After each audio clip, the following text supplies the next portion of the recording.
গাজীপুরে টঙ্গীতে দুই শিশু খুনের ঘটনায় নিহতদের মাকে গ্রেপ্তার করেছে পুলিশ। মা ওই খুনের ঘটনায় দায় স্বীকার করেছেন এবং জিনের কথা মতো খুন করেছেন। এই তথ্য জানিয়েছেন গাজীপুর মেট্রোপলিটন পুলিশের উপকমিশনার এম.এন. নাসির উদ্দিন। শুক্রবার রাতে শিশুদের মা আলেয়া বেগমকে গ্রেপ্তার করা হয় বলে শনিবার দুপুরে সংবাদ মাধ্যমে পাঠানো এক বিজ্ঞপ্তিতে জানিয়েছেন গাজীপুর মহানগর পুলিশ। শুক্রবার সন্ধ্যায় টঙ্গীর পূর্ব আরিচপুর এলাকায় ভাড়া বাসার একটি ফ্ল্যাট থেকে বোন মালিহা আক্তার ও ভাই মোহাম্মদ আবদুল্লাহর রক্তাক্ত মরদেহ উদ্ধার করে পুলিশ। এই ঘটনায় রাতেই শিশুদের বাবা আব্দুল বাতেন মিয়া অজ্ঞাতনামা আসামিদের বিরুদ্ধে মামলা করেন। ব্রাহ্মণবাড়িয়ার বাঞ্ছারামপুর উপজেলা তাতুয়াকান্দি এলাকায় বাসিন্দা বাতেন মিয়া পরিবার নিয়ে টঙ্গীর পূর্ব আরিচপুর এলাকার সেতু ভিলায় একটি ফ্ল্যাটে ভাড়া থেকে পরিবহন ব্যবসা করেন।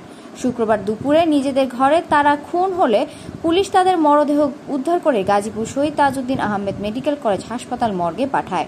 শুক্রবার রাতে সন্দেহজনকভাবে শিশুদের মা আলেয়া বেগমকে আটক করে থানা পুলিশ।